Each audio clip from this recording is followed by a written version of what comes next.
Hello, ladies and gentlemen, and welcome to the Macomb Fieldhouse here in Edinboro, Pennsylvania for tonight's matchup, or today's matchup, I should say, between the California Vulcans and the Edinboro Fighting Scots. My name is Andrew White, joined alongside Nate Kurtz here. And Nate, we're finally here, the final game of the regular season. Yeah, I mean, this season felt like it has gone on forever. I'm not going to lie. I mean, this men's team did not touch their home court until December 10th. Mind you, their season started almost a month earlier at Fayetteville State at the Bowie State Tip-Off Classic. And, I mean, ever since then, they have been an absolute unit, rolling off to, I believe, a 10-0 start until they lost to Westchester, and then continuing this season on an absolute tear. And, you know, here to finally finish off this regular season, a matchup against the other Penn West school of the trio, Edinboro. And, I mean, this is another team that relatively has put up a solid season. They're going to be missing the playoffs. Edinboro just missing out at the 7th seed, tied with Clarion. But at the same time, this is a program that is far more improved than what they were last year under a brand new head coach. California coming into tonight's matchup playing potentially their best basketball of the season, winners of 11 of their last 12 games, and winning by a good margin each game as well.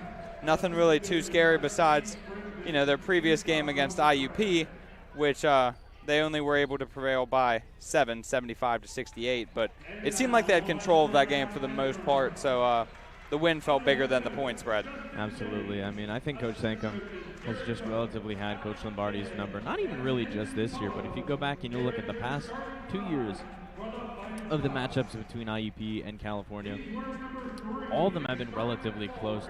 If they are double points, it's 10 or 11-point games.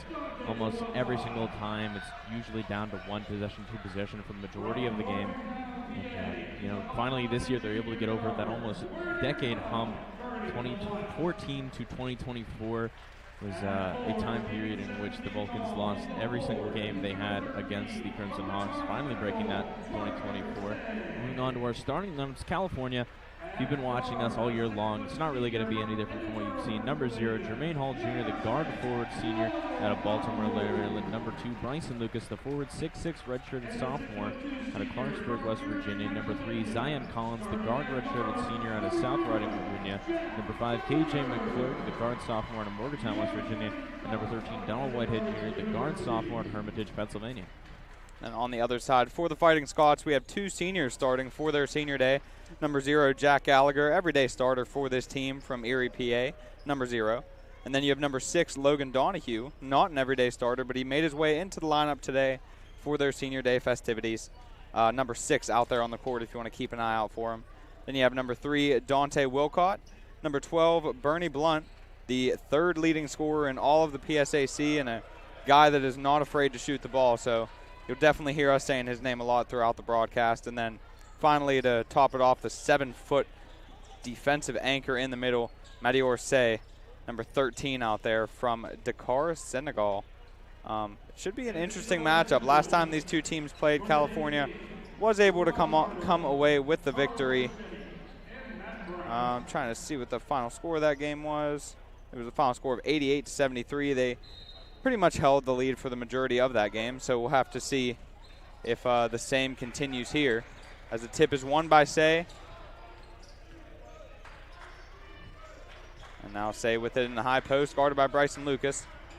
Gets it over to Donahue. Donahue going to take the first shot of the game. No good there, and the rebound by Zion Collins. Yeah, and you got to respect Coach Jennings. His first season here at Edinboro, not only putting together a good rebound program of a few bad years, but, you know, it's just nice to see a senior get his final game off in the starting lineup. Shout out to Logan Donahue. Great career here at Edinboro, and a good way to end it off here, his final game. The miss there, and another rebound by Collins as they run the transition to perfection, getting it to Jermaine Hall, who then bounce passes it to McClurg for the 2. Yeah, I mean, this is something I think we've seen all season long, and something I think we're going to continue to see even here today and going into the PSAC playoffs. It's just this amazing passability of Jermaine Hall Jr. Sometimes he's gone cold from the field, but that does not stop him. Defensively, he's been an anchor in the paint, stepping in for Bryson Lucas and Keith Palak when they get in foul trouble. And even on the offensive side of the ball, still remaining a great passer. Blunt gets it over to the corner to Donahue. Donahue up top to Gallagher. He's going to take a deep 3 towards the end of the shot clock, and he's not going to be able to hit any iron there as the shot clock violation does kick in, and the Vulcans will get possession back. And I don't know if we're just seeing a little bit of nerves here so far. from the Fighting Scots. Just seem to be moving the ball around a little too fast. And I mean, with this punishing Vulcan defense, you're not really going to get much done with that. And as we've seen so far all year long, I mean, usually this ends up in turnovers. The fast break offense for the Vulcans that has dominated in the PSAC. Pass over to the corner to McClurg. McClurg going to put up his first 3 of the game. No good there. The follow just barely missed by Jermaine Hall, and the Fighting Scots coming back the other way. And that's going to be a charge against Jack Gallagher, as he was just running with a bit too much steam, and KJ McClurg doing what he does best, getting in the way. Substitution as Ryan Ludovich checks into the game for Logan Donahue. Number 7 out there.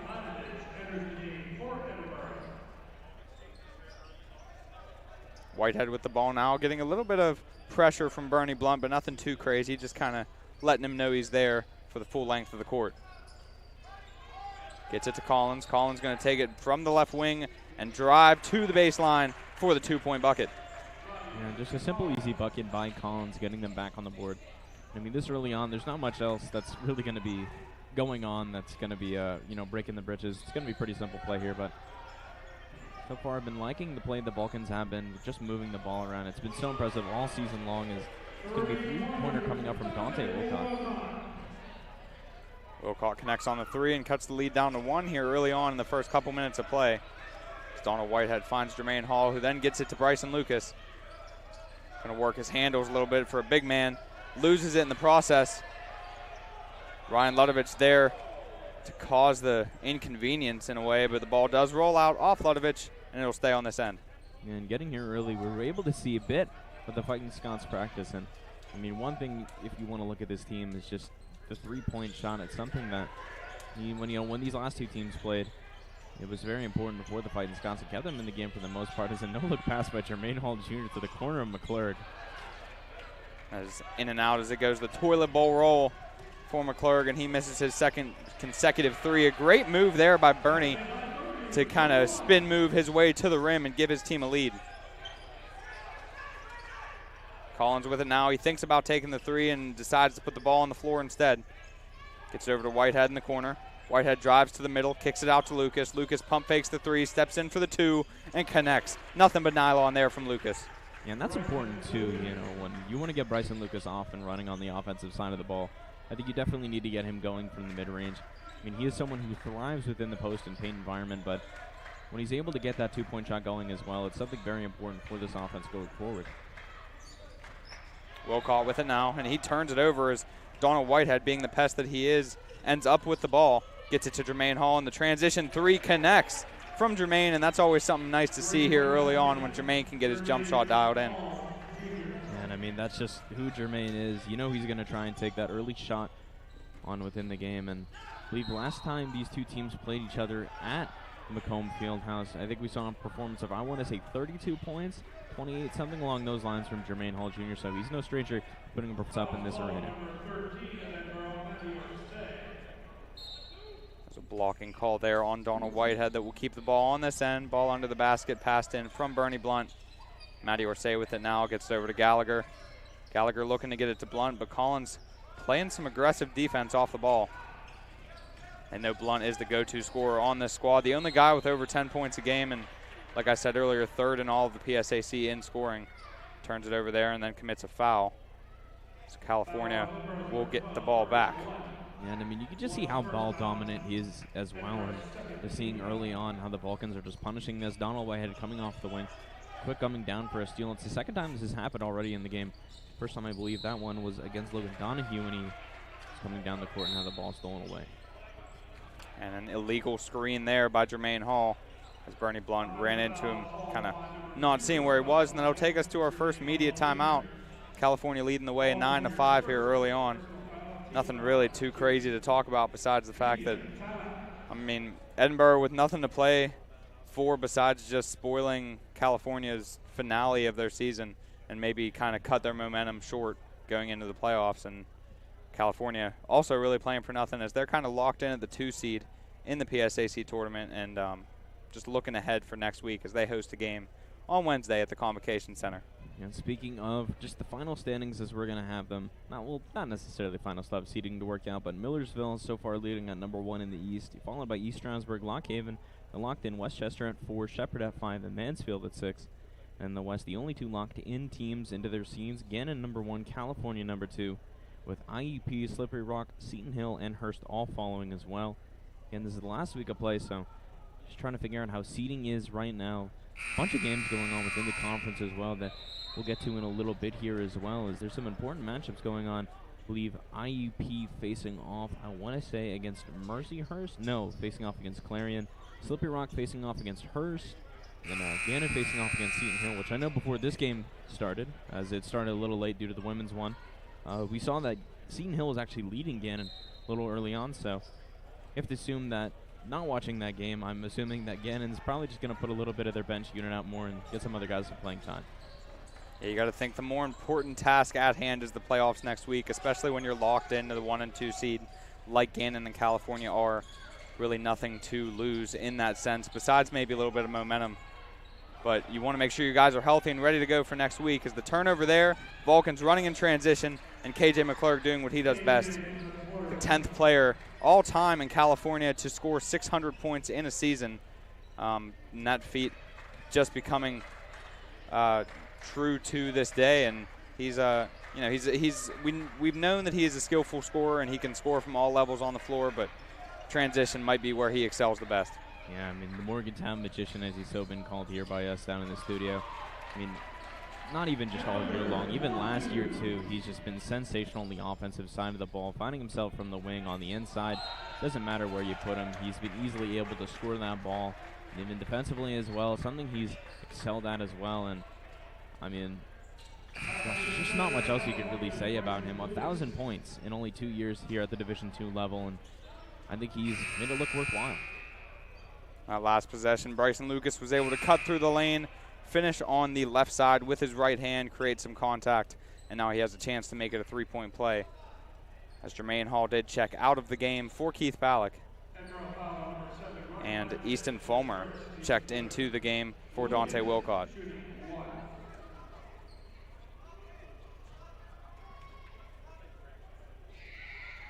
Bryson Lucas' free throw off the back rim, no good, but the rebound by Ballack gets it out to Zion Collins.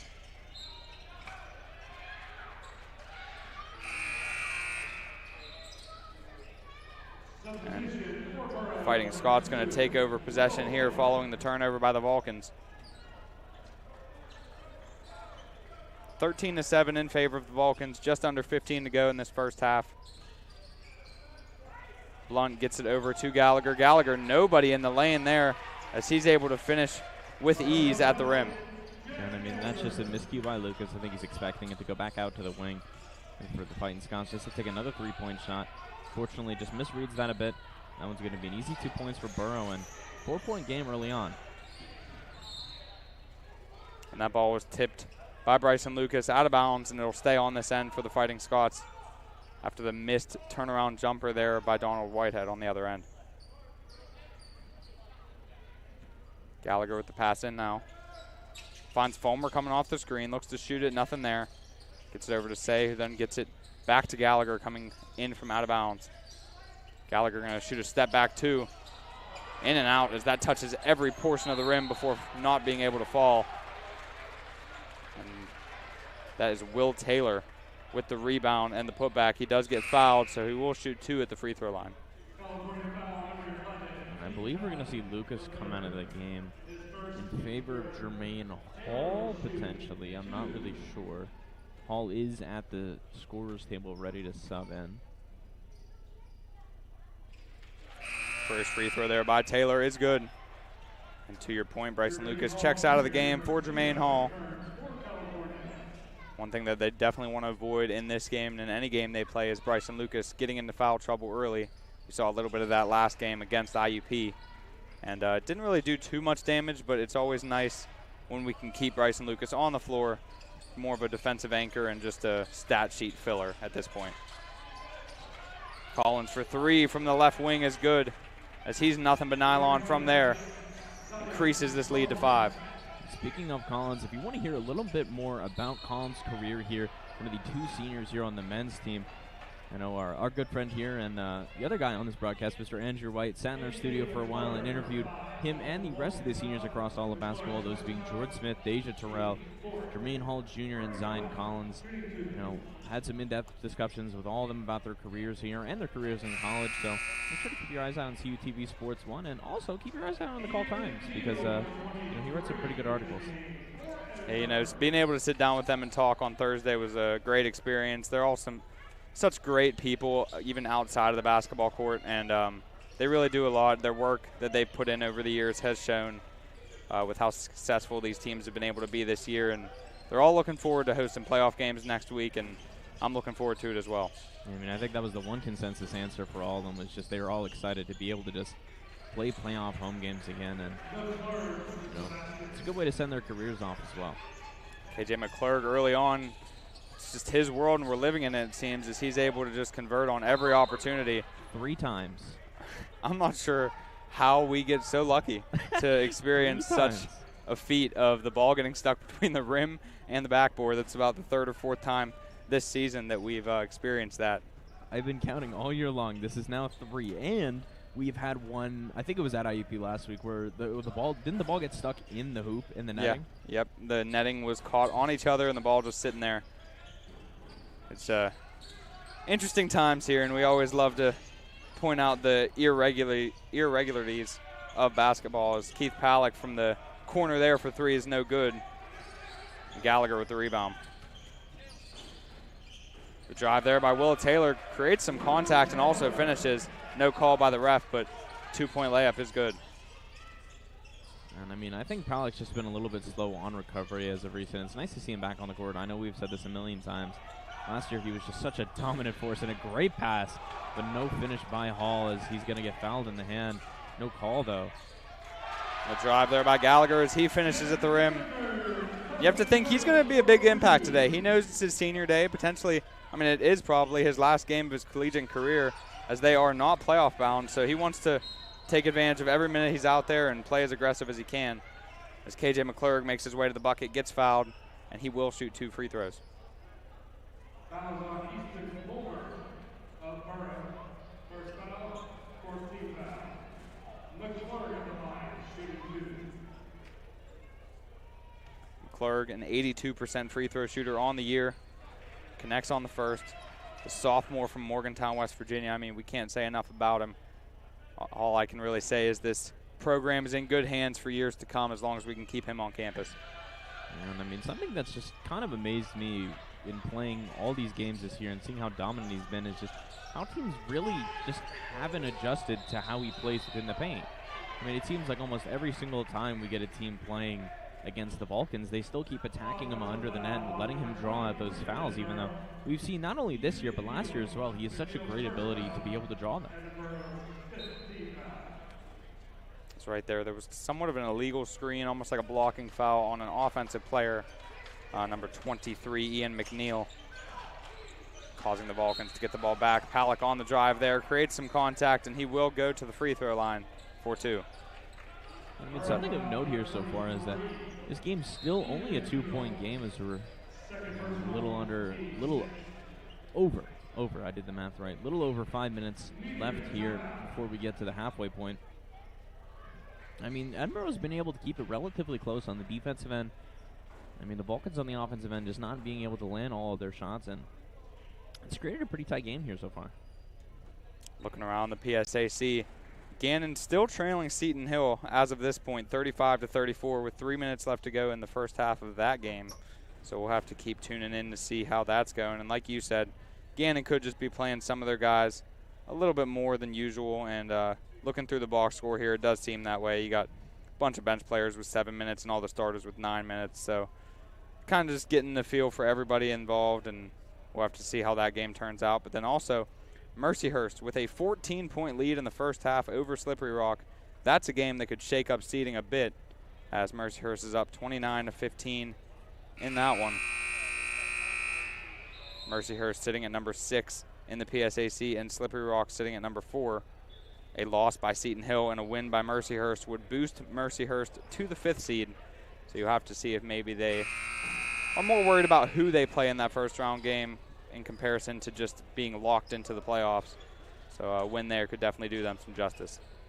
And I know we were talking a bit on the car ride here and a little bit earlier as well with Gary Smith, our producer here at CUTV. He mentioned that of all the teams you probably don't want to play going into the playoffs, I mean, arguably, I think it's got to be IUP, just simply not only just because of the history, but just because how Coach Lombardi has that team.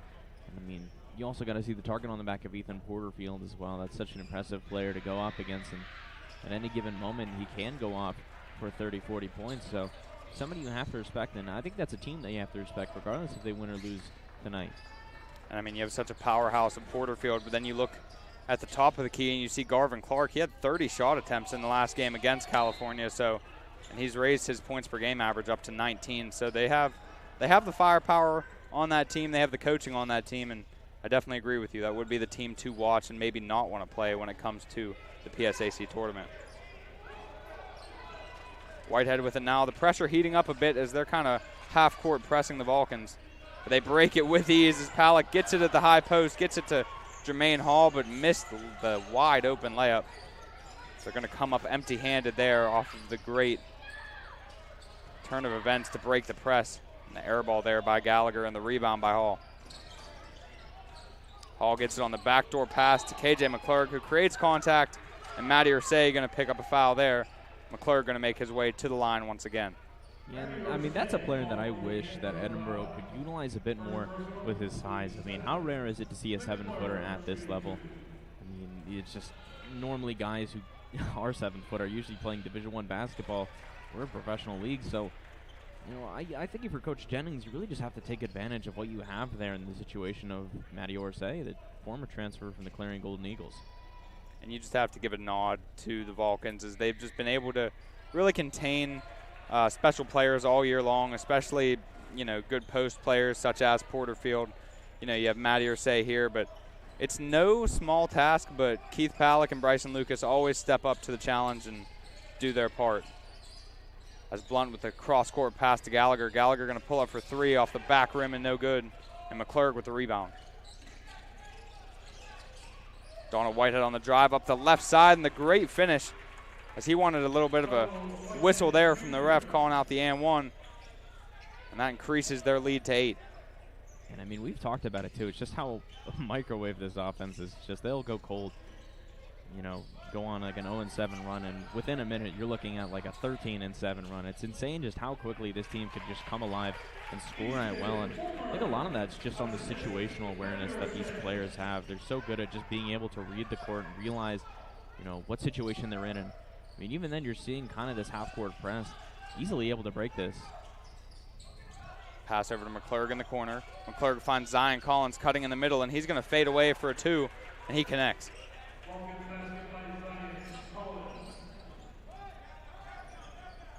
Collins recently moved up to 5th all-time on the scoring list here at California and continues to do so. Over 1,600 points in his collegiate career, and he credits that all to his teammates and the people who have supported him throughout the years. It's Matty Ursay with the offensive rebound, positions himself well, and finishes for 2. And I mean, I think this all just comes to a crossroads with Coach Sankum. I know definitely it was pretty eye-opening talking to all the seniors and just seeing just like how tight things were between all of them, and a lot of this just leads back to Coach Sankum and his time in Wheeling. And I mean, he's just such a great coach, and I think from the times that we've talked to him, and I think everybody else has talked to him, they could say he's just such a good guy. And you know, regardless of sometimes when you'll see him screaming on the court for his players, I mean, couldn't be more of a more soft-spoken guy and more humble to his roots.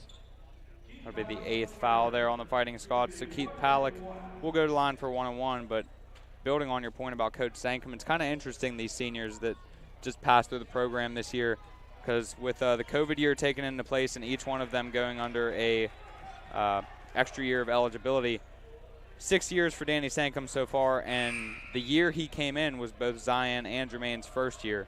Jermaine was originally thinking about going to Wheeling, met with Sankum earlier in his high school career, and then ended up following him to California, whereas Zion Collins was brought in by Coach McBride, and just, you know, once he heard about Danny Sankum, he knew it was going to be a little bit of a transition, but believed in him, stuck with the program, trusted the process, and it's served well for both of these young individuals, and I'm excited to be able to send them off, hopefully on a good note in the playoffs.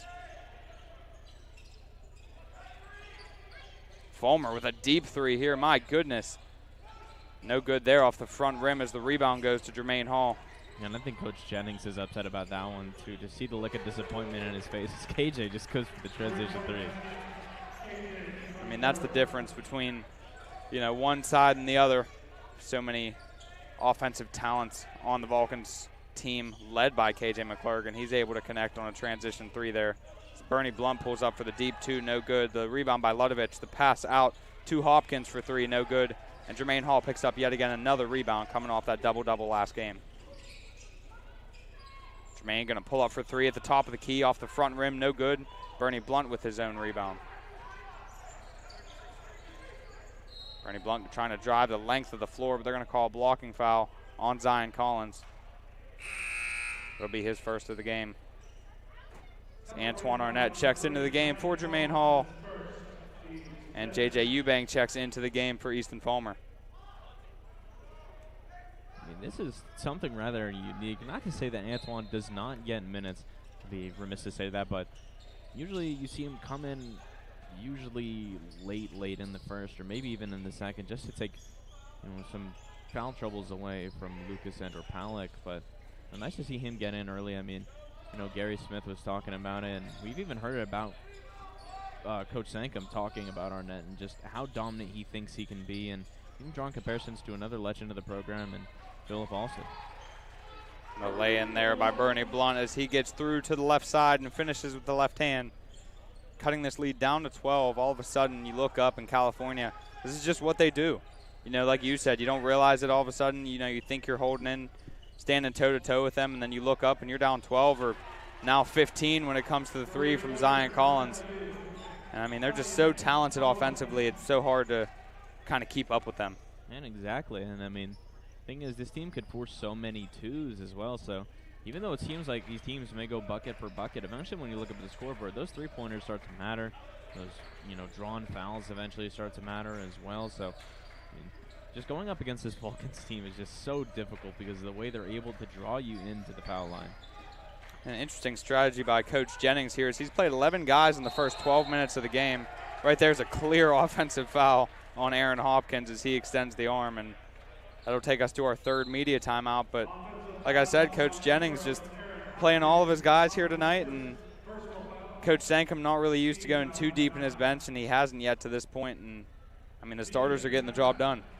I mean, yeah, you look back to last year, I swear that Coach Sankum played like 6 guys. I remember last year too, at the end of the year, we were discussing, like, man, with all this talent coming back, with like Collins, with Hall, with Polak, with Lucas, it's like, how do we all manage to fit this together? And surprisingly so, we've seen a very well-rounded lineup. I mean, guys like Caden Hanna and DJ Slaughter kind of have had to take a bit of a minute hit, not being able to see the floor as much as they're used to, but I mean, in turn, it's created such a powerful roster, number 8 within the nation as well, and that's something I don't believe this team has been able to say since the early 2000s.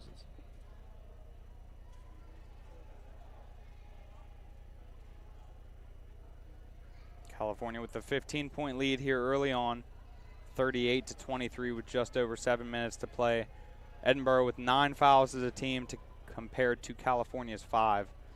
Both teams still with all 4 timeouts left for their first half, and not too much to say about this game besides the Vulcans starting to catch fire a bit on the offensive side of things. And I mean, 13 minutes into the game at 38 points, you're looking at a potential 100-point game if they can keep up this pace. As DJ Slaughter checks in following the timeout for the Vulcans. Slaughter's role has decreased slightly as the season's gone on, and Donald Whitehead blossoming on the offensive side of things, but still an important part of this team, a junior, and he's going to continue to be an important part of this team going into the next season. As Arnett with the mid-range jumper, no good. The rebound gets tipped around and finds its way to Bernie Blunt. You know, I've talked about the three-pointer earlier within the game, and a surprising stat, if you will, California 5 for 9 here, 55%, 1 for 7 for Edinboro. That is a 14%. And I mean, it may not look like it, but the Vulcans taking far more shots from the three-point line, and I mean, it's something that I want to say all year long, it's something they haven't necessarily not done, but it's something that I think they know where they can shoot the three-point line. That usually being the wing, that's usually either a Zion Collins or a KJ McClurg shot. So normally those three-pointers aren't coming out as heavily as they are, and it's surprising to see it, being utilized this early on in the game. Donald Whitehead checking back into the game for DJ Slaughter, and Zion Collins checking in for fellow senior Jermaine Hall. 2 free throws by Bernie Blunt. Good. He leads all of the PSAC in free throw percentage at 92%. So you foul him, and it's almost a guaranteed 2 points. KJ McClurg, the between the legs step back, no good at the top of the key, and the rebound to Blunt again as he's been active on both sides of the floor. Blunt kicks it across to Wilcott. Wilcott on the drive in the middle, off the back rim and in. 38-27 in favor of the Vulcans right now. Bryson Lucas with it on the right wing. He's going to drive on Ludovich and get fouled in the meantime, and that will send him to the line for 2 free throws as they are now in the double bonus following the 10th team foul by the Fighting Scots. I mean, you got to think that maybe this is the reason why we're seeing as many players as we are from the Fighting Scots. I mean, necessarily, I think it goes back to what your point was, and it's the final game of the season. Might as well get all your guys off the bench and get them on the floor playing a few minutes. I mean, this is a very good Vulcan team, so I mean, why not try out to go out and have some fun? But already 2 players with 2 fouls on the floor, that being Manny Orsay and that being Ian McNeil as well. Second free throw good by Bryson Lucas, and during the women's game before this, I actually had a chance to hear Coach Justin Jennings talk a little bit on the broadcast for the Fighting Scots. He joined them in the first half for a little bit of commentary regarding his squad, and they know that this is a down year, but they're building on it. They got a lot of young guys, a program going forward, looking ahead, and it seems like Jennings is in a good spot mentally, and he knows that there's only up from here as this team does come into the game struggling a bit, sitting at 7-20 overall and 6-15 in the conference. Wilcott connects on the first free throw. I mean, that's just going to happen, especially with a first-year type program. I mean, if you look back at the time when Danny Sankum was just coming in and filling in for this team after, I believe, I don't want to say Coach Brown, I know that's wrong, but either way, when he first came into this team here at California, had himself a bit of a rough ride here. As you'll hear a little bit from Zion Collins and from Jermaine Hall Jr., but it doesn't matter. Just as long as you're a good coach and you're able to get your guys going, eventually that 5-win season could turn into a 10-win season, and that 10-win season could turn into a 20-win season. And that right there is a quality example of why this team is so dangerous. Their 4th option there of Donald Whitehead being able to take the ball into his own hands, create for himself, and hits the deep 2-point jumper, getting his team up to 42 points here early on in this first half. It's Gallagher with it now on the post. Looking for somebody, gets it out to Hopkins. Hopkins on the drive. And they're going to call a block on Zion Collins as he just didn't get there quite quick enough and the 2 bodies hit the floor. It's either a block or charge in that sense, and Zion's feet were not set. And I mean, that's something that this team is really good at doing as well, is just drawing out the fouls and the charges. But again, as you said, just not able to get his feet set enough. And I mean, it's the last game of the regular season, so dude, it's just so funny to watch Coach Sankum just absolutely look at the ref and go, "Come on!"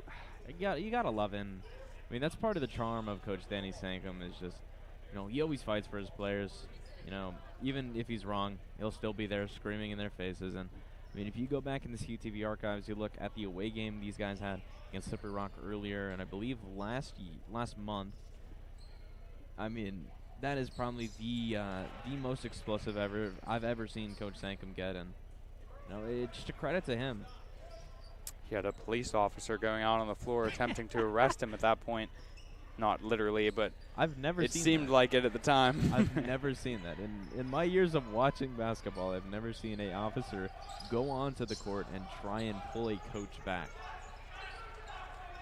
I mean, when you look at this team, that was, besides that loss back on January 13th to Slippery Rock, they only have 1 loss since then. against the top-seeded Gannon. So they just continue to dominate against whoever they play, especially in the PSAC conference. And it's going to be exciting going into next week's tournament. The drive there by Blunt's no good. The rebound by Palak. He's going to kick it out to KJ McClurg in transition. And my goodness, this guy is just doing whatever he wants here today as he pulls up for 3 in transition and connects, increasing their lead to 16. Yeah, I mean, that's the problem with KJ McClurg is just he does what he wants on the court. And, I mean, as I mentioned last time around, I mean, it seems like McClurg just has a bag, reaches in it, has another bag, and just when you think he's done, pulls out another bag. Donald Whitehead with it now at the top, guarded by Bernie Blunt. Gets it over to Lucas, who then passes it to Slaughter. Slaughter looking to move it inside to Palak, finds him. The smaller Gallagher on him. He's going to take advantage with the hook shot in the post and connect for 2. It's one thing about this Edinboro lineup that's out on that floor right now. You're going up against Bryson Lucas and Keith Palak, and it seems like the tallest guy you have out there is Jack Gallagher. And, I mean, when you look at it, Jack Gallagher is only 6'2". So there's, I mean, I guess if you look at Hopkins as well, he's a little bit of a taller guy out there at 6'3", but nobody too crazy to be able to keep up with 6'7" Palak and 6'6" Bryson Lucas. Yeah, I mean, that's something that I don't think necessarily we've been able to say for the most part of the season. I mean, I don't want to say that the Vulcans are a relatively smaller team, you know, having the likes of Lucas, Arnett, Hall, and Palak, but I mean, at times, yeah, facing off against teams, I know Slip, you look at them, even their guards are sitting at like 6'4" and 6'5", which, I mean, at higher levels of play is relatively normal, but for the Division II level, you know, usually you would see more undersized guys who may have that talent of a Division I player, but just don't have that size, and, you know, coaches may not want to work with that. Like you said, I mean, it's definitely not something we're used to seeing or familiar with, because a lot of the time Cal is facing the height deficit themselves. But when Matty Orsay is not out there for this Fighting Scots team, the Vulcans definitely have the advantage when it comes to height. I mean, regardless of if it's Antoine Arnett, Keith Palak, or Bryson Lucas, all 3 of those guys can really lay down the law in the post and do their thing. And I think that's kind of what gave Keith Palak those 2 back-to-back easy baskets here a couple minutes ago. Yeah, I mean, that's the thing about Say is that at his height, regardless of the skill level, you have to respect the height because, I mean, you could be the worst player in the world, but if you're still 7 foot, your arms are still long enough to be able to contest almost any shot that goes up.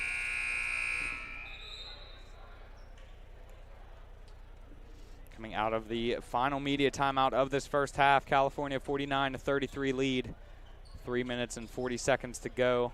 Fighting Scots with 10 fouls, now putting the Vulcans in double bonus. The Vulcans with 8 fouls, so the Fighting Scots will be in the bonus if they were to get fouled.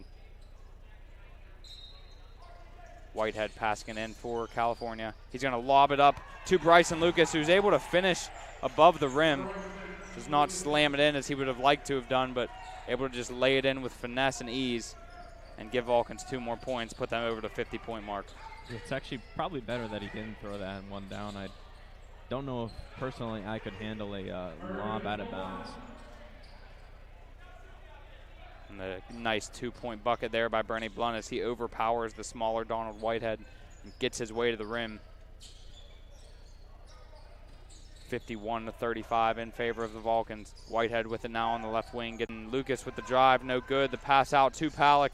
Palak for 3, no good there as well. And the rebound by Lucas, he's going to get it out to Whitehead for 3, no good there as well, as a couple missed shots leave the Vulcans empty-handed, and the Fighting Scots coming back the other way.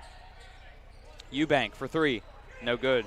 Rebound by Hopkins, loses it a little bit, still trying to regain possession, and does not, as Keith Palak on the floor, able to get the bounce pass to McClurg, who gets it up to Lucas, who finishes the lay-in plus the foul, and he'll have a chance to convert on a 3-point play. I mean, a lot to dissect there is just back and forth down the court, but I mean, something that I think definitely has shown itself more in this latter half of the season has been the rebounding on the offensive side of the ball for the Vulcans. I mean, early to middle of the season, it's something that I know we talked about a lot, which is something they just struggled with. It's something they couldn't really get down, and I mean, you look back at games like Wheeling, you look back at games like Slippery Rockaway. It was really a struggle because the Vulcans weren't able to pull down boards on the offensive side, and You had guys like Marcus Johnson who were just able to bring that ball down and, put it to the Vulcans. But, in this latter half of the season, it's something they've absolutely been starting to come on fire with, and that's thanks to the like of Palak and Lucas and Arnett. Hopkins with the nice move inside, but the ball finds every part of the rim but the bottom. The rebound by Palak and the foul, so he will go to the line again as they are in the double bonus. Palak to this point with 11 on the night. Season average of 9.5 a game for the big man, coming off of last season being the #1 option on the team. And looks like, I believe, Palak is bleeding. So there's going to be an official timeout, get him cleaned up and able to get back on the free throw line for his free throw attempts. And what's crazy is that, 5-6 minutes ago, we were looking at a 5 to 6 point game. You look at the scoreboard now, I mean, the Vulcans leading here by 20. And it's to my point earlier, it's just this team, they hit the start button on the microwave 30 seconds. It's insane just how much offense they can create.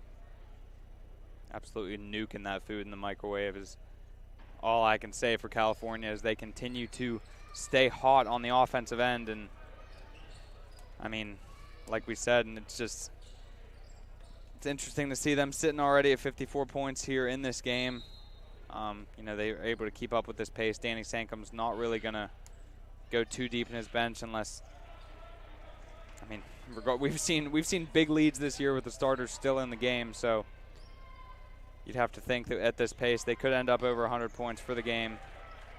Second free throw there from Palak is good. This team averaging 86 points per contest, ranking in the top 3 of all of the PSAC behind Gannon and IUP. I mean, that's just hard to catch up to the level of scoring that teams like Gannon and IUP have. Gannon specifically, I mean, without even having to look at the stat sheet, I can guarantee you they're a team almost averaging triple digits per game just because of how well that offensive system works for them. And just got to credit Coach McPhee. KJ McClurg wide open for 3, and that's one thing you cannot do on the defensive end if you're the Fighting Scots, as McClurg has just caught fire this game and continues to do so. Connects on the 3, forces a timeout from Coach Jennings, and all of a sudden California leading by 23 to this point. Only just over a minute and a half to go in this first half. And I mean, it's just been a shooting clinic. We can credit the defense as much as we have, but 60% from the field, 63% from beyond the arc, 40% on the other hand for the Fighting Scots, and 12% from the line. But in good news, the Fighting Scots have been 10 for 10 from the free throw line, so something they are able to nail down efficiently. But you look at a guy like Bernie Blunt, and I know we've mentioned he's such a great scorer, but I think the best part about his game is just how low-key that scoring is. I mean, you may not even notice it, but at the end of the night, a guy like Blunt ends up having 25, 26 points, and I mean, you blinked your eye, and last time you saw it, you had 10. You just don't even notice it until it eventually happens. I will say one thing I saw interesting when reading the scouting report on this team is Bernie Blunt, over 400 shot attempts, 467 on the year. When you look over at KJ McClurg, who's leading the PSAC, he only has 345 attempts. So could you imagine if KJ McClurg took as many shots as Bernie Blunt has, what his scoring average might be? Just goes ahead and gives a head nod, and more credit to KJ McClurg and what he's able to do, as Donald White had the pull-up 2 there. He gets fouled. He will shoot 2, and Fighting Scots continue to fight foul trouble here early on. And I mean, just watching KJ's game, it's quality over quantity too, because I mean, he takes 3-pointers. The majority of them are just completely uncontested, just beautiful plays drawn up to get him out and open on the wing. And even then, his shots from the field, open mid-range, or you're looking at some of the most crazy deep bag layups that you've ever seen. And a good amount of his points, too, also come from the free throw line. I know he's probably the best free throw shooter you have, not only on the team, but most likely in the PSAC statistics regardless. KJ McClurg leads all of the PSAC in free throw attempts. So, I mean, that's just building on your point there. The great backdoor cut by Will Taylor. Almost slams it home, but lays it in with ease and gets the 2-point bucket for the Fighting Scots. The turnover there by Donald Whitehead as he just dribbles it off his leg. Little little mistakes like that are going to happen, and we haven't really seen any to this point from the Vulcans, so I'm sure he'll get the excuse there. No, and I think the last time we really saw a game where the Vulcans struggled in the turnover aspect of the game was when they faced Slippery Rock, I think, a few weeks ago. And, I think we talked about it on that game was just how well they were able to force the turnovers out of Slip, but eventually just the out-of-bounds calls were these very small thing that got to them. And, a guy like Donald Whitehead Jr., usually not the one to turn the ball over. And it's mostly because, other teams just have to respect him and his spacing because he could just do something like that and put the team up nearly 30 points. Talking to Whitehead after their last game, he kind of mentioned to me that, his teammates believe in him so much, and they know that even though he's great at creating opportunities for them, they know that he can also create opportunities for himself. And, they continue to get on him to stay aggressive, and KJ McClurg especially, he says, he's a big supporter of Whitehead's game, so anytime he's able to get going, this team has a little bit of fire under him. There's 10 seconds to go in this half. Bernie Blunt forcing up a three, no good. The rebound by Lucas over to Whitehead. Gets it to McClurg. McClurg going to shoot another transition three. And my goodness, KJ McClurg, what can't this man do? As all of a sudden, California was 66 points in the first half. What an offensive explosion there.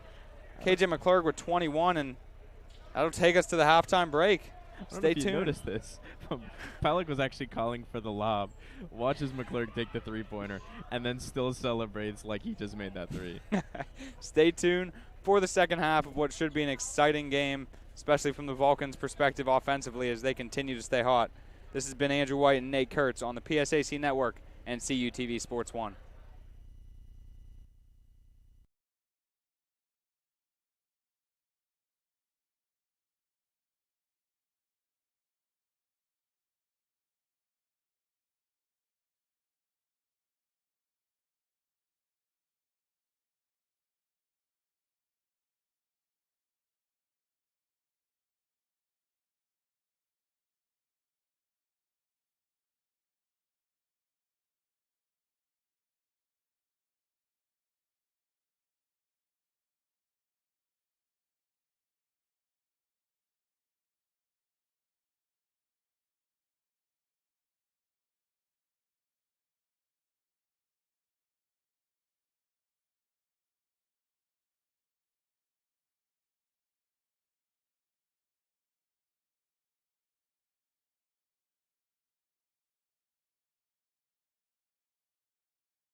Welcome back, ladies and gentlemen, as we are here from the Macomb Fieldhouse, I believe it was called. Oh, yeah, you got that nail on. Look at that. See, I was good enough, right?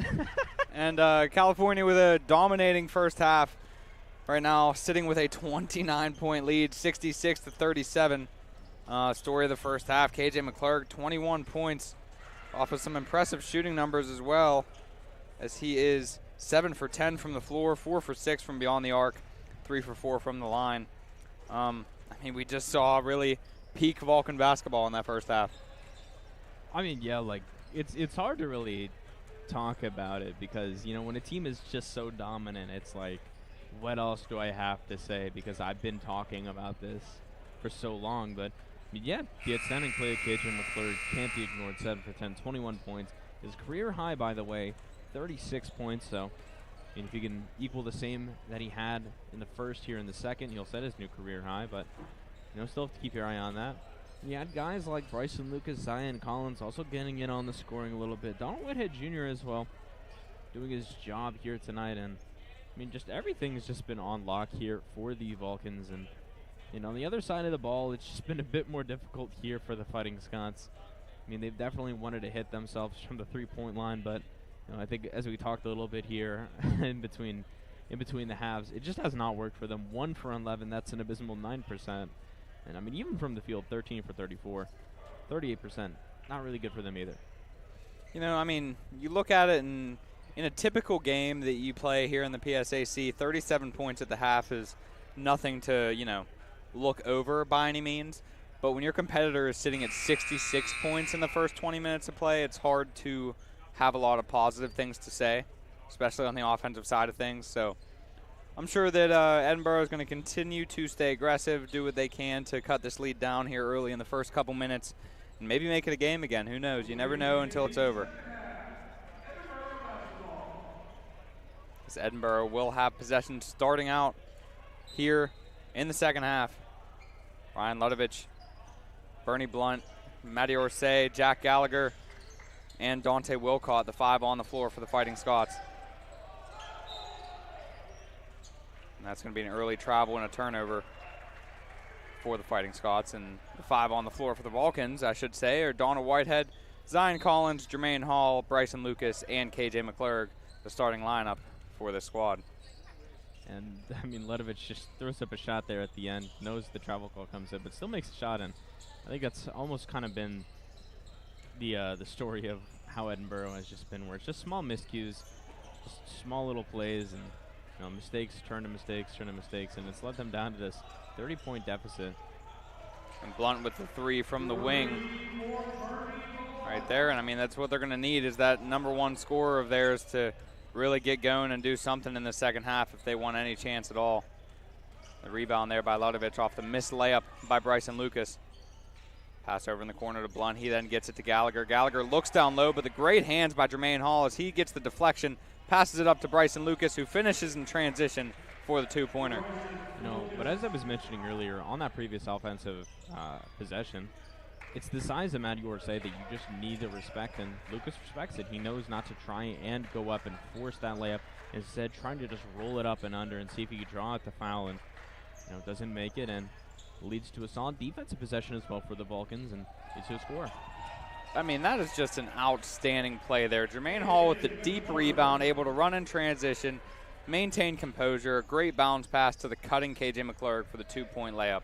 And now the lead is up to 30, their biggest lead of the game. And Bernie Blunt with the answer on the deep 2-pointer, foot on the 3-point line.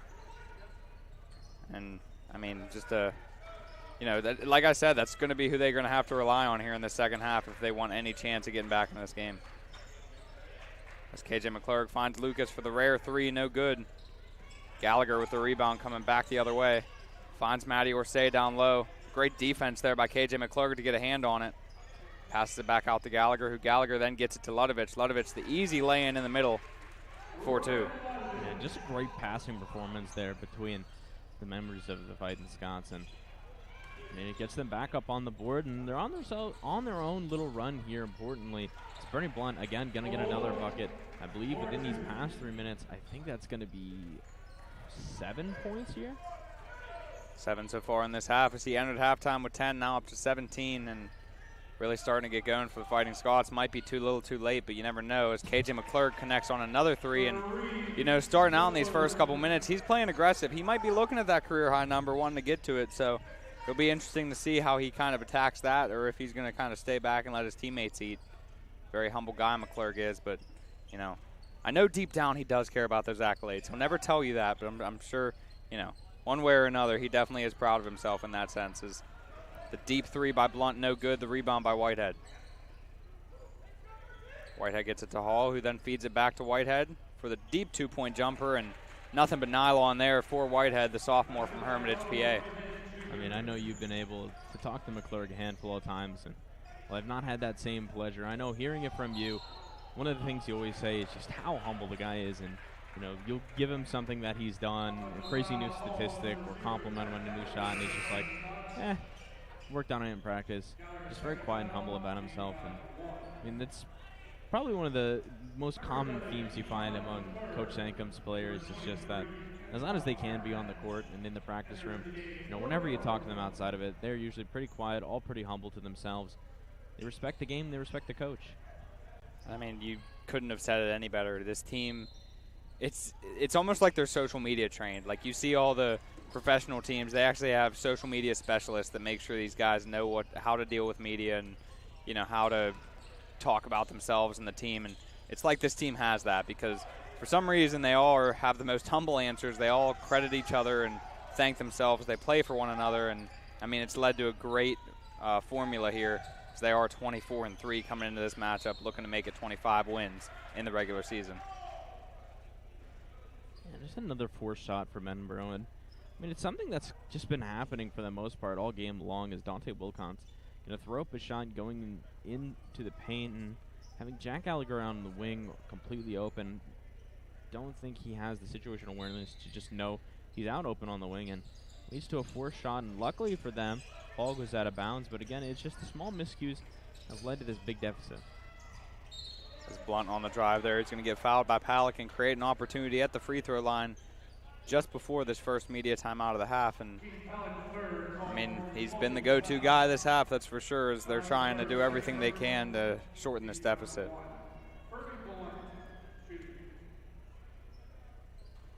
On a team that, you know, doesn't have too many shooters really from on the outside. I mean, you have Bernie Blunt with over 200 3-point attempts on the year. He's really just, you know, trigger happy when it comes to that side of the floor. But other than that, I mean, second leading 3-point shooter on the team being Eubank, and then Ryan Ludovich with only 40 attempts. So, you know, this team isn't used to really shooting from outside, but they might have to this half if they want to shorten this deficit by any means. Palick with it now. He gets it to Whitehead on the wing, who then feeds it back to Palick off the roll. He's in the post now, posting up Ludovich. He's going to take a fadeaway 2-point jumper, and that finds the back of the rim and falls. As Palick has really been feeling himself tonight. He is up to 11 points. Yeah, and I mean, Keith is just such a confidence player as well. We saw it all of last year when he was the primary scorer on this team and the go-to guy. I mean, when he gets hot, he's just such a fun and dangerous player to go up against. And I mean, teams just have to respect not only his size, but his skill level as well. I think that's something you got to love about Coach Sankum. All of a sudden, they do get a basket, and he's looking at the ref screaming travel, wondering where the heck the call is. Meanwhile, I cut the lead down to 27. So nothing to worry about too much there, Coach. Don't too much over there. It's Gallagher on the drive, and the finish at the rim. All of a sudden, they are on a bit of a run to start the second half. But Zion Collins going to get a quick answer in transition as he's ahead of the break and finishes at the rim for 2. Yeah, I mean, I've talked about it so much. It's just keeping your eyes down on the court. Something this team does so well at. And it leads to as many fast break opportunities as they can. And a rare block from Keith Palick. I mean, he has the size to do it, but not something we often see from him. Great defensive play there by the Vulcans. That takes us to our first media timeout of this half. Score being 79-52 in favor of the Vulcans. And, I mean, we've said it once, we'll say it again. Edinboro is going to have to go on quite a run here in order to kind of get themselves back into this game and make it a competitive matchup once again. California really playing their best basketball possible right now, almost up to 80 points with 15 minutes to play in this game, and it's definitely impressive from the Vulcan standpoint. But we're going to look around the PSAC here, and we got a little bit of an upset on our hands right now as Clarion, 7-point lead over Indiana IUP, 58-51 with just 4 minutes left to go in that one. So we'll have to see if that shakes things up at all. I believe IUP is already locked in, or actually they are not locked in. Them and Slippery Rock at 3 and 4, either. So a win from IUP, a loss from Slippery Rock, or vice versa would put the winning team in the 3 spot. But then we look over the Slippery Rock game, and they find themselves down 18 to Mercyhurst, 58-40. So it does seem like IUP will stay at that 3 seed, considering both teams are fighting from behind right now. And then we have a really close matchup between Gannon and Seton Hill. Gannon leading the way 60-58 with just over 8 minutes to play in that one. And like we said earlier, Gannon just kind of giving some of their main guys a little bit of a break, and that might be why the game is as close as it is. But nonetheless, the number 1 seed in the PSAC may fall to Seton Hill here today, as the great transition run there by the Vulcans. Donna Whitehead finding Zion Collins for the 2-point lay-in. And Collins now up to 14 points on the night. Matty Orsay in the middle, guarded by Palick, and Palick going to get called for the foul as Say kind of just overpowers him with that height advantage. Has to grab a hold of his jersey a bit there, and the referee's going to see that just about every time. That'll be Keith Palick's 3rd foul of the game. Hopefully foul trouble won't be anything that the Vulcans have to worry about in this one, but still 14 minutes to go in this game. Plenty of basketball to be played. Donna Whitehead and Keith Palick checking out of the game for DJ Slaughter and Bryson Lucas. As the 5 on the floor for the Vulcans, Jermaine Hall, Antoine Arnett, Zion Collins, Bryson Lucas, and DJ Slaughter. Second free throw attempt by Matty Orsay is good.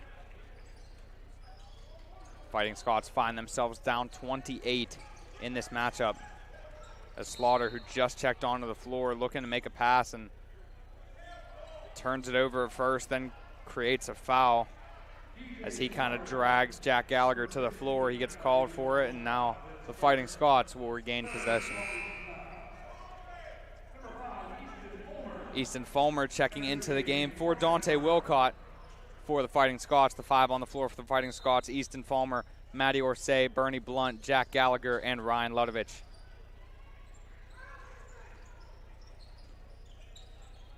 Ludovich with the pass up top to Bernie Blunt. Blunt runs into Zion. Zion on the floor. Blunt takes the 3. No good. The rebound by Jermaine Hall, and they're going to call a blocking foul, it seems like, against Ryan Ludovich. I'm sorry, that was Jack Gallagher, who kind of absorbed the contact off of the rebound by Jermaine Hall there, and is in the wrong place at the wrong time as he picks up a foul.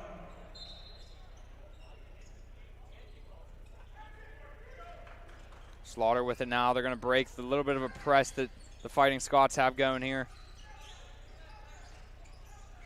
Slaughter gets it to Bryson Lucas in the middle of the mid-range jump shot off the rim, no good. The follow by Antoine Arnett, and he follows up twice. First time, no good. Second time, tips it in for 2. It's Gallagher with it now for Edinboro. On the drive, they're going to call a block, as DJ Slaughter not able to get his feet set in time. And that will put Jack Gallagher at the line for 2 for Edinboro. Jack Gallagher being recognized tonight for his senior day. And, I mean, he's played every minute of this game. The 9-point-per-game scorer, 6 rebounds, 3 assists. Shoots 78% from the free throw line, 41% from the floor, and 43% from 3. Gallagher in his last collegiate game here, as Edinboro is out of the playoff race here. And you have to wonder, you know, both him and Logan Donahue just trying to really soak up every minute that they have out there. Donahue's been on the bench for the majority of this game, but nonetheless, you know, it's been a hard-fought season for this squad, and they haven't really put in the results that they wanted. But they know that, you know, they got to build for the future with a first-year head coach and Coach Jennings. And they're going to be doing that with Bernie Blunt coming back next year, the 3rd overall scorer in the PSAC. I'm sure they'll come back a bit stronger next season. As the miss there by Collins, the rebound by Gallagher, he loses it. The throw up to Bryson Lucas, who throws it down with one hand with some authority. Wow, what a play right there by the Vulcans. The great alley-oop pass to Bryson Lucas, who catches it one-handed like Randy Moss and throws it down like LeBron James. And once again, my goodness, that would have brought the place down as Zion Collins threw it up to Jermaine, who tried to throw down a one-handed dunk himself. Just barely missed it, but man, this place would have been off the Raptors. And if it would have been done in the Convocation Center, I think we would have lost power. As DJ Slaughter on the take down the middle was no good. The rebound by Ludovic. And Edinboro coming back the other way. Ludovic with the bullet pass to Ian McNeil down low. McNeil not able to come up with it, and that's a turnover for Edinboro. Leading scorer in the game, KJ McClurg, checking back into action for Zion Collins. McClurg up to 26 points on the night. You have to wonder if he's going to keep that same aggression or just kind of do what he needs to do to get this game to triple zeros on the clock. DJ Slaughter bringing it up for the Vulcans, finds Bryson Lucas. A little bit of a jab step, and all of a sudden he's doing a little something with the ball. Goes up with the lay-in, no good. Tries to fight for the rebound, can't get it. All of a sudden, Edinboro coming back the other way. Ludovic with the three at the top of the key is good. Cutting the lead down to 27. I hate to put it like that, but at this rate, Edinboro has a lot of catching up to do. It's KJ McClurg, the little pivot foot and the rare air ball. I don't know if I've ever seen an air ball from KJ McClurg, especially on a shot that he had a little bit of room for. And no good there by McNeil, and McNeil gets the rebound, puts it back up, gets fouled by DJ Slaughter, and he will have a chance for a three-point play following our second media timeout of this second half. And I mean, man, I wish, we're on the road today, so we don't have the same setup we usually have at the Convocation Center, but I'll tell you what, if we were at the Convocation Center, that alley-oop dunk to Bryson Lucas would be playing over and over from every camera angle that we had. And I mean, what an exciting play there from the Vulcans. And be sure to tune in to CUTV Sports 1 YouTube for the highlight that our producer Gary Smith will be uploading later, and you'll be able to watch that dunk as many times as you'd like. And I know that's what I'm going to be doing on the ride home, just to kind of get an idea of how he was able to accomplish such a feat. That was absolutely insane. And then the potential dunk by Jermaine Hall afterwards would have been just as good, if not even better. I mean, the athleticism on this Vulcan squad is truly off the charts, along with their skills and talents on the offensive and defensive sides of the ball. I mean, they're just such an entertaining team to watch. It's hard to believe that they're towards the bottom of attendance rate when it comes to home games, because this team it has to be the most exciting men's team we've had in years. And, Zion Collins and Jermaine Hall talked in their senior send-off about how neither one of them have ever been part of a team to win over 22, 23 games. So seeing them now trying to get their 25th victory of the year in 28 games, I mean, that just goes to show how great this team is and how much talent they do have on both sides of the ball. And we welcome back to the broadcast our good buddy Nate. And I mean, Nate, you were right there for all the action. Would you at least get a great picture out of it, I would imagine? No. No? No. See, this is the magic of being a photographer. You take one shot. You're like, oh, that's great. I could use this, send this to our good friend, Mr. Matthew Kiefer, the sports information director. And I say, okay, cool. I'm going to go down and check how that shot goes. I look down for 1 second, and it turns out there's a lob to Bryson Lucas a second later. So, that's just my life. It's so great. It was a great play that we saw from this end. At least you did get a good angle from yours. And the lay-in there by Keith Palak on the last possession increases their lead up to 27, 87-60. Just over 11 minutes to play in this one. And the block there by Bryson Lucas on the jumper by Ludovic. And he continues to make plays on both sides of the ball. As he gets to McClurg. McClurg up top to Palak. Palak switches across court to Donald Whitehead.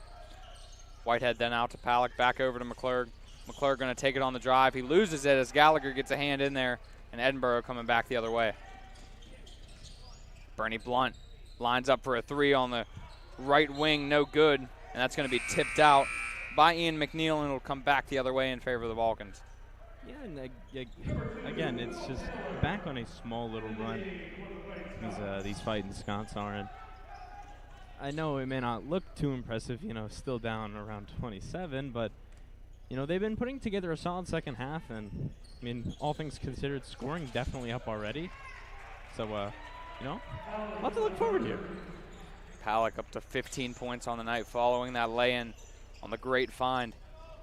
He's starting to come into form, and that's what they want to see. They want his confidence to go up going into the playoffs so that, he comes off the bench ready to go. As the miss there by McNeil and the putback by Will Taylor and the two-pointer to get them up to 62 points on the night. 89-62 in favor of the Vulcans. Antoine Arnett with it now. He's going to pull up for a two-point jump shot. No good, and the rebound to Jack Gallagher. I believe Caden Hanna at the scorer's table. And that's an early call for Caden Hanna, as we don't usually see him until the final couple minutes of the game. But like you said, he had more of a role last season, so I'm sure that, he's the first true role player coming off the bench. And especially in a blowout win like this, you got to expect a lot of guys getting minutes. As Palick with the offensive rebound and finishing at the rim once again, as he has the last 6 for the Vulcans.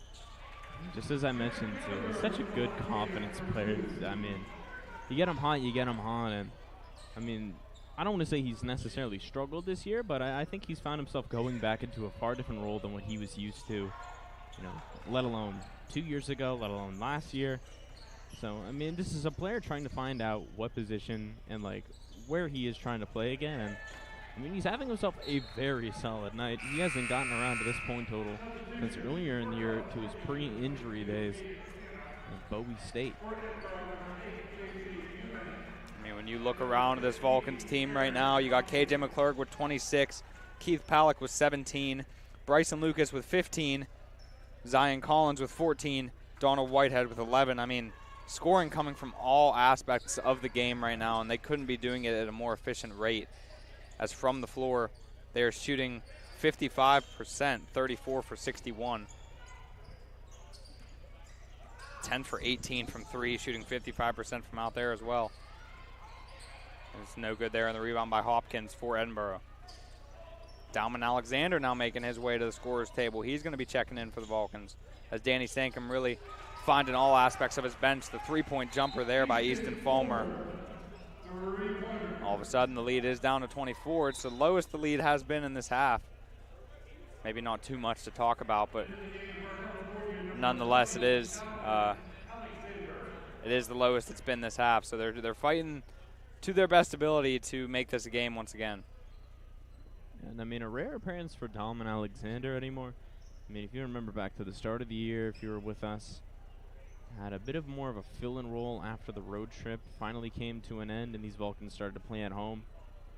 And it's nice to see him back on the court because, I mean, for a freshman, he played very solidly into his role as, I guess, what you would describe as like a fill-in center for the time. And, I mean, definitely I think by the end of his playing time, or by the time Keith Palick was able to come back, I think he definitely earned his playing time. And, just unfortunate how deep this team is. It's almost impossible to get minutes now just because, I mean, every other player is, PSAC athlete of the week or just all PSAC eligible. And unfortunately for him, he winds himself back on the bench, but it's nice to see him back out on the court.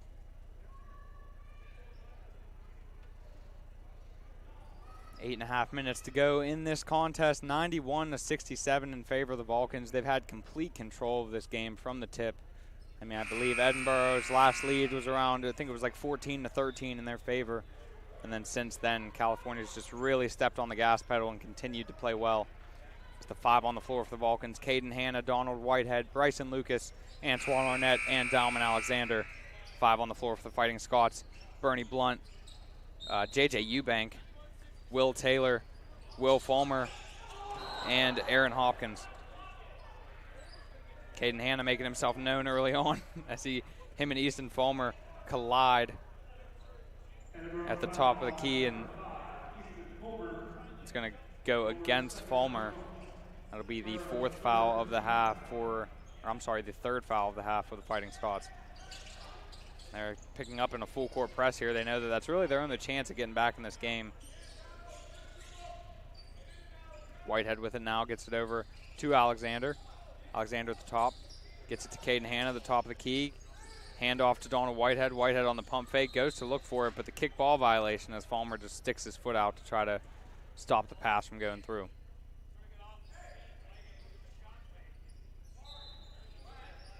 Whitehead with the ball underneath the basket.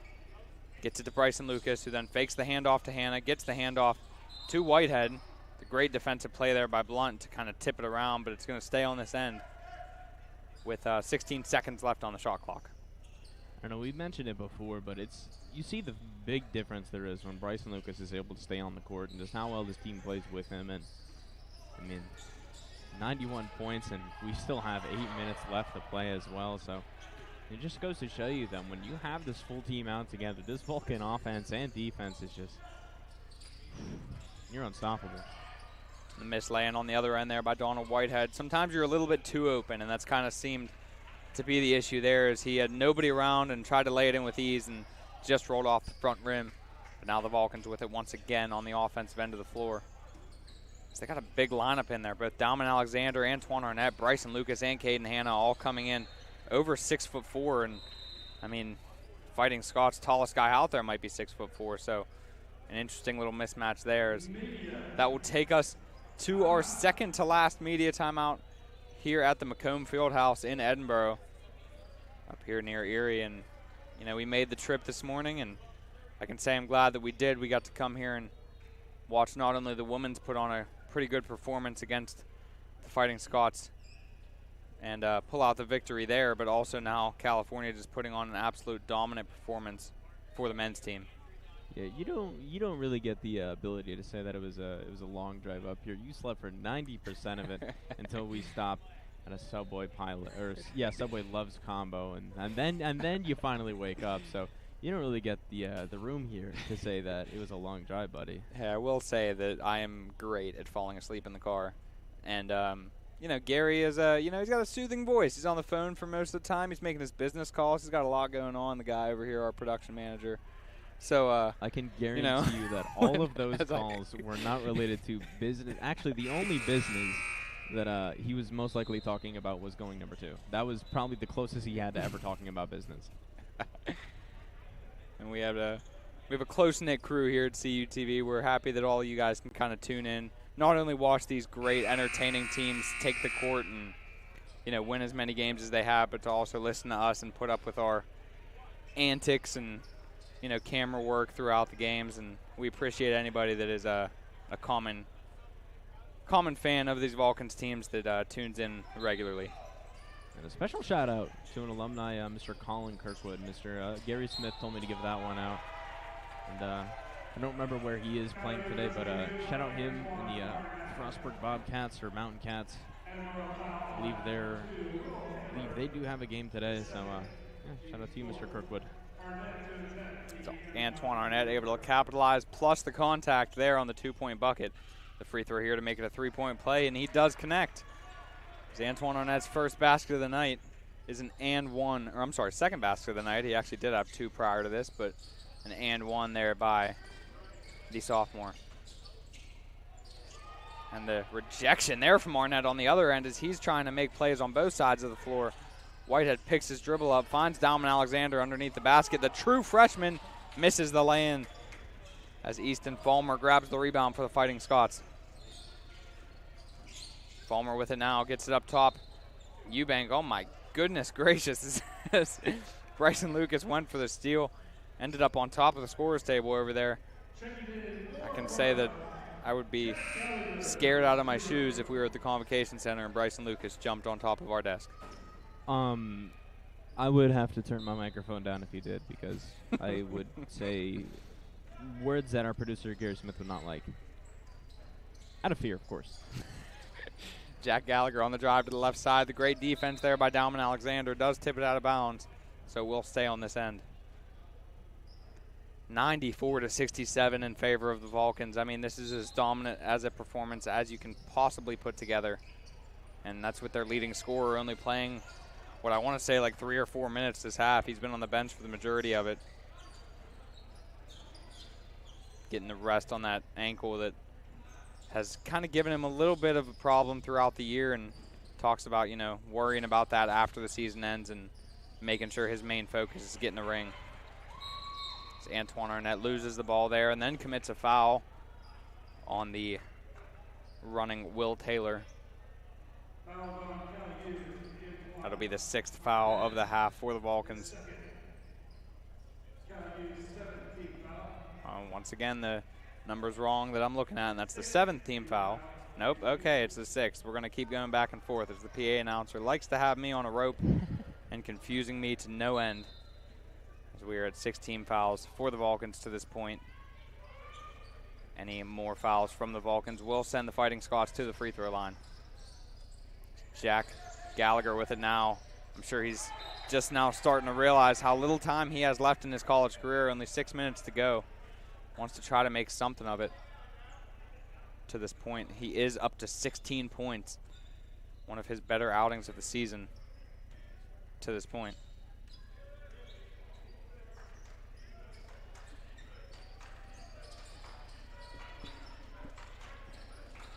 Pass down low. Alexander with it now. Hopkins on him.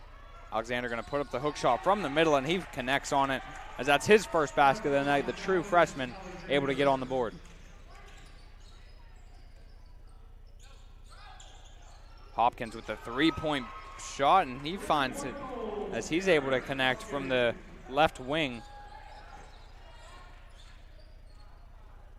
His second basket of the night as he's up to 5 points. Caden Hanna with it now. Gets it over to Whitehead. Then swings it to Bryson Lucas. They get it back to Arnett. Arnett over to Hanna once again. Hanna trying to get in on the scoring action as he's posting up. The smaller Eubank goes with the post hook. Left hand, no good. The rebound, he fights for it, gets it back. The pass out to Whitehead. Now Whitehead trying to do something himself as he drives to the basket, misses after the great dribble drive move. Now Jack Gallagher coming back the other way. He's going to go for the lay-in, and he gets fouled. He's going to go to the line for 2. And, I mean, that's what's, I don't want to say severely or sorely missed about Caden Hanna, but, I mean, his rebounding ability is something that I think this team earlier within the season definitely could have used a bit more of, and I think that just really comes down to his strength. I mean, you look at his height. I mean, let me see here. If off the top of my head, I want to say standing at around 6'4". Let me see if I'm right here. I am right, 6'4", 210. I mean, may not look the part, but one of the better rebounders on this team is Bryson Lucas going to get to the bench now, and looking at the way that the score is here now, that's probably going to be his final minutes. We get a Jalen Goins appearance. Yeah, Danny Sankum's really dug deep into his bench as Zion Collins, Jermaine Hall, and KJ McClurg have barely even seen the court in the second half, and now Bryson Lucas making his way over there as well, and including Keith Palak. I mean, all the main guys that you're used to seeing on the bench right now for the Vulcans as they're getting their minutes all around. Antoine Arnett with the deep 2-point jump shot connection. So he's up to 7 points on the night himself. 4.5 minutes to go. California 2 points away from 100 in this contest. Bernie Blunt on the drive. Dalman Alexander playing some defense. Gets it up to Jack Gallagher. Gallagher on the drive. No good. Rebound by Arnett, and he gets it to Whitehead. And, I mean, I think at this stage of the game, I mean, not only putting bench players in, but I think they're really going to try and slow the game down a bit more. Just see how, you know, the team fares a slower game and, you know, more or less passing the ball around. And the offensive end is a miscue as Kate Hanna just has to laugh that one off. Danny Sankum putting the hands up and wondering what he's doing. But now the final starter checking out of the game as Donald Whitehead makes his way to the bench.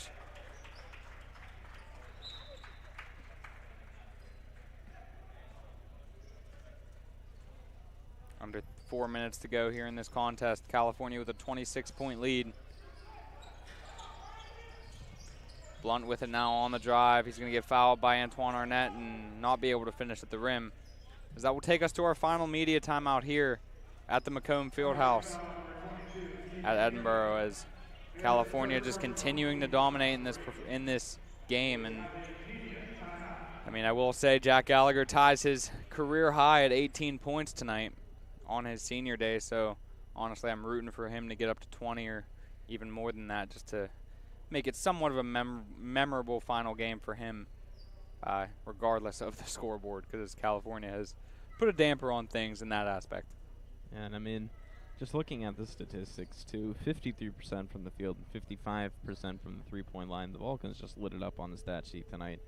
I mean, you got what, 1, 2, 3, 4, 5 players in double digits. You got 1, 2, 3, 4, 5, 6, 7, 8 players with at least buckets on the board. As Gannon's going to take the victory over Seton Hill, 84-75. That obviously is going to cement them as first. And a little bit, I guess you could say this is an upset. An upset to me, at least. Hearst is going to be taking down Slippery Rock 69-51. Was again more of a defensive matchup, and another surprising victory here tonight, and one that I know we talked about a little bit earlier too. The Indiana University to Pennsylvania Crimson Hawks are going to lose 59-62 to the Clarion Golden Eagles, which, I mean, having to watch that Clarion team last year, I think 2 wins on the board, 3 wins on the board. I mean, if we're talking about most improved team coming out of, you know, the performance of last year, I think Clarion definitely has to be first on that board. Yeah, I mean, winning 1 game last year, then that game going up against the Vulcans. And look at them now, 8 for 20 on the season, 6 wins in conference. It's a solid all-around year for them.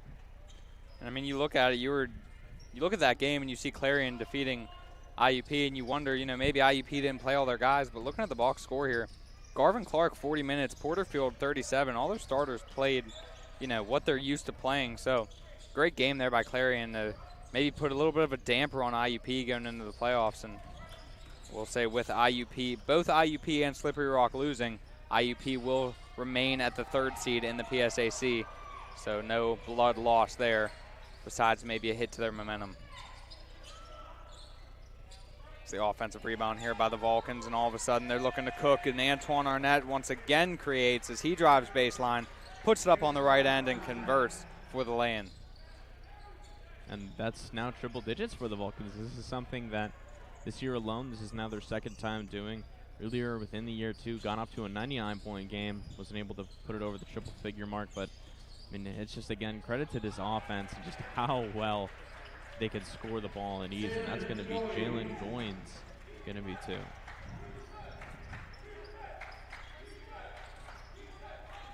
Drive by Gallagher, and there it is as he gets his new career high, scoring 20 points in his final collegiate game with the Edinboro Fighting Scots. And congratulations to him. That's a good way to be sent off, especially from an athletic point of view, just being able to create for himself. He's had a pretty good game all around.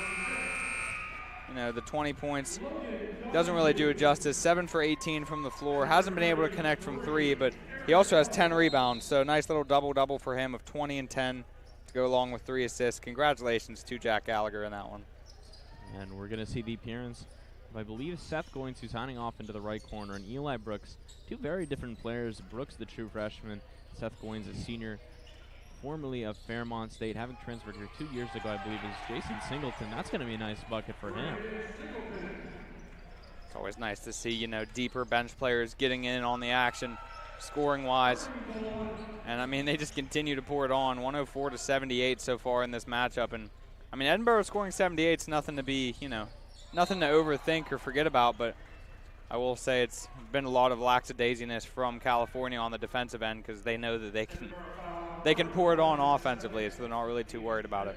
I'm going to correct myself there. I mistook. That is Brandon Singleton. Jason Singleton is on this team, but he is not playing here today. Also a freshman is, I believe we're going to have Andre Brooks, number 24, is going to be excuse me, Andre Brooks, ready to check into the game.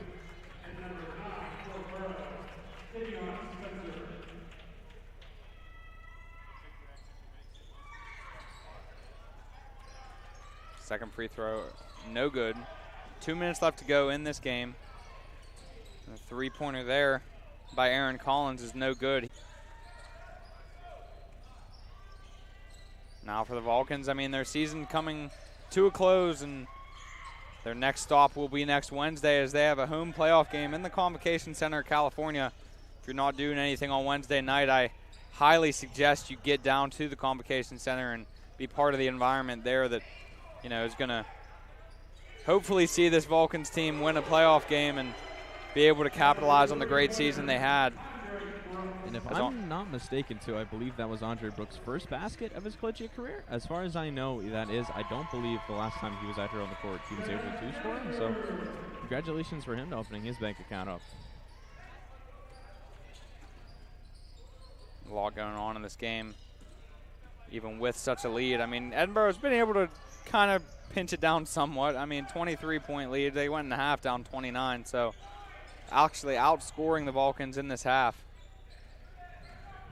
Gallagher on the drive. He's going to get fouled, and he'll make his way to the line to extend on his career-high mark of 20 points so far. And this is really kind of a sink-it-all-in moment for him, probably. 50 seconds left to go in the last game of his career, and all eyes on him as he's at the free throw line. It's definitely something that he's going to remember for years to come. Obviously, and I mean, it's just got to be so special. And I mean, at this level too, it's got to be definitely way more harder. Because I mean, playing at that Division I level, there's always the chance. I mean, there's still a pretty good chance that you end up going professional anyway. And I mean, at this level, it's just so rare to see a guy, make it to the NBA, make it to professional leagues.